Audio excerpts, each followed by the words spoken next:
Hi, what about assumptions? Loan assumptions, that is. I'm Bobby Jankovic. Welcome to Mission Forge. Loan assumptions are becoming a popular topic in the real estate industry.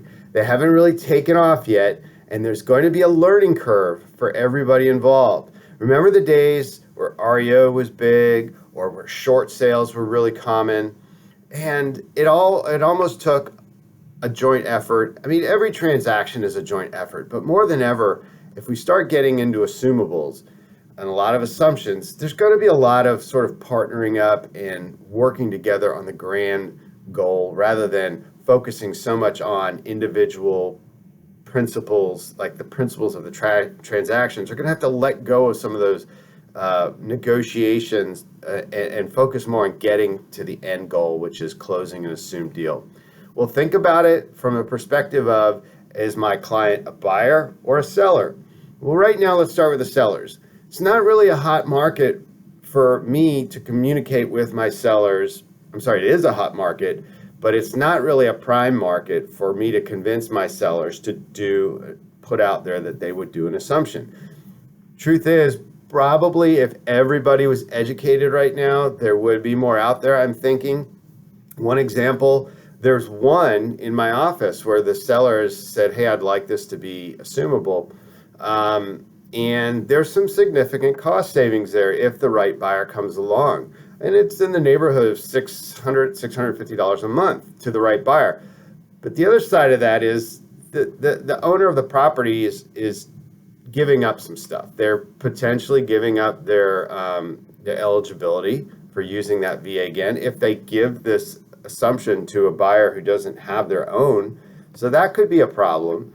And also the seller has accumulated equity during this time. Maybe he brought money to the table, maybe, and or he's put, principal every month that he's paid that mortgage, he's increased his principal equity stake. Well, he's going to want that back. So your buyer, now I'm shifting over to the buyer side, your buyer is going to have to be knowledgeable of what that amount is, and they're going to have to be willing to bring that to the table. Now, is it conceivable that that equity stake would be negotiable? Well, of course. I think in real estate, we find that most things are negotiable. So if the seller has currently a $50,000 equity stake and it's a really hot market out there, he might say, yeah, I'd be willing to do an assumable to help your buyer save $600 or $700 a month because the rate spread is 3 or 4 points from current to what I have locked in years ago. But maybe I want 55,000, or I want 60,000, or I want 57,500.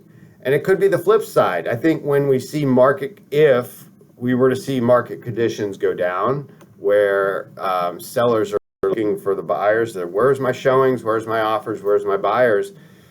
That equity. First of all, you'll probably see assumptions grow in popularity, and also you might see a seller willing to say, look, man, I just want to get out from under this. I've got 50,000 equity stake, and I just want to get out of it, and maybe make 20 or 30,000.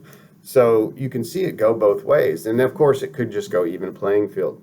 So there's going to be a learning curve, especially in the beginning, and you're probably not going to lean into your loan officers so much. So your good ones are going to have good information about this. Probably like what I've said times a couple of 3.